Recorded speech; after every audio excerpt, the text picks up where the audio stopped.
I'm Julie Nuclei, and this is a quick video about misconceptions about astrology and types of astrology.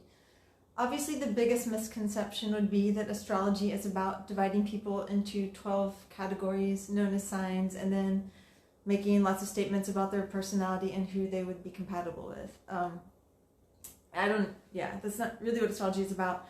There is a branch of astrology which is the most popular type currently, which is about analyzing people's personalities, but that relies on knowing the exact moment and location of their birth, and then it charts all 10 of the planets and like their location relative to the Earth's rotation at the time, which is called the houses, where they were relative to the other planets, and then where they were in their orbit, basically. So it's like a lot more complicated than a person's sign.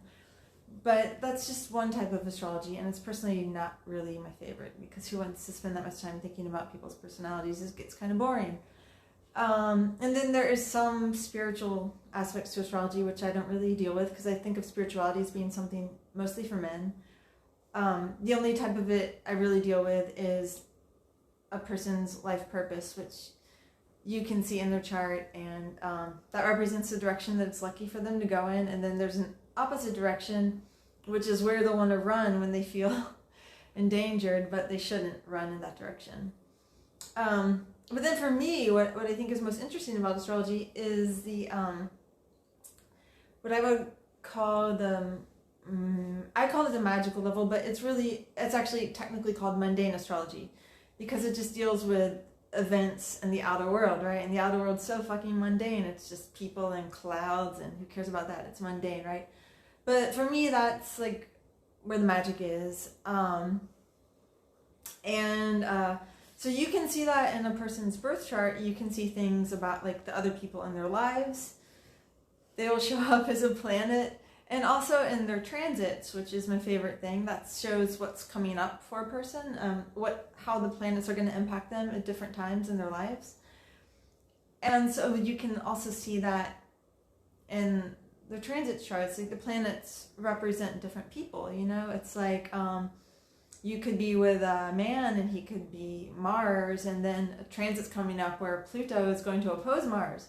So that means that a dark figure is going to oppose your man, and there's going to be a battle in that case, and someone's going to win and someone's going to lose. And so it's exciting, right? So the two useful things about transits are, one, if you know what's coming up, you really can do stuff about it. I mean, you can at least take precautions, you know what I mean? Like, lots of times people have known something was coming up, and so they were able to take certain steps so that things weren't as disastrous as they could have been if they weren't prepared, just like preparing for a hurricane. It doesn't mean you can stop the hurricane, but you can at least like do some things to decrease the chance of disaster for yourself. And then the other benefit would be astrological magic, which would be doing things to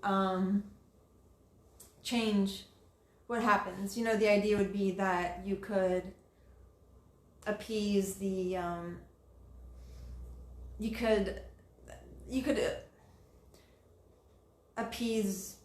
could make things better, like you could maybe stop the storm. So it's like, at the very least, you could take precautions, or there's a theoretical possibility of turning the storm around, either by calling on higher powers to stop the storm, or by making friends with the storm itself, or making friends with the storm who's friends with the storm. That's the most interesting part of all to me, but I can't say that I know how to do it yet. Anyway, though, this is just a quick video on what astrology is all about. Thanks a lot. Bye.